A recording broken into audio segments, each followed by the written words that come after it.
এই সীমা আপা, আপনি কি কাটছেন এগুলি? এগুলি চালটা কাটছি, চালটা। এই চালটা আপনি কোথায় পেলেন গো? হ্যাঁ, কোথায় পেলেন এই চালটা এই আপনি? চালটা পেয়েছি অলি বাবার দরবার থেকে নিয়ে এসেছি। অলি বাবার দরবারটা কোথায়? ওই দরবারটা হয়েছে ওই ভদ্রা জামালপুর ভদ্রা স্টেশনের কাছ। স্টেশন জামালপুর।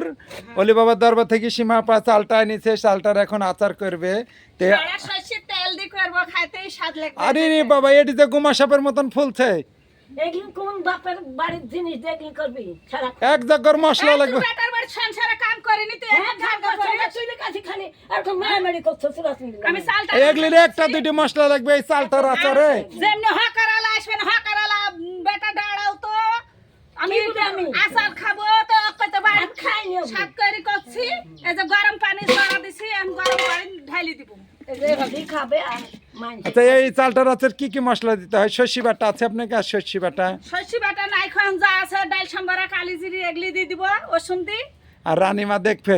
হুম, রানীমা খাবে রানীমা চুরি করে খা, দেখা খাই না। চুরি করে খাবো এই মিথ্যা কথা খবরদার মায়ের নামে বলবে না। হ্যাঁ, রানীমা খালি ওই ঝাড়গা করে লুক লুক লুক লুক করে যেমনি থুয়ার সেহনি খাবে।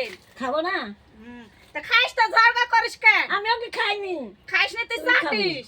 ওই হকারালা গেলে সেটা যাক বন্ধুরা, কেউ বুঝতে পারবে না যে আমি ওকে- সাউরি বাটার বইটি একটা অভিনয় করছে। ঘরে চেয়ার আছে, জুড়িয়া দেও। যাই লাগান, যাই। জলপাই জলপাই। জলপাই দাও তো বেটা, খাইতে খুব জলপাই ভালো খাই। লাগে। যাও। যাক সীমা আপা চালটার আচার করছে, যারা খাওয়ার ইচ্ছুক তারা সকলকে দাওয়াত থাকলে আপনারা চালটার আচার খেতে আসবেন। আসসালামু আলাইকুম। ওয়ালাইকুম সালাম।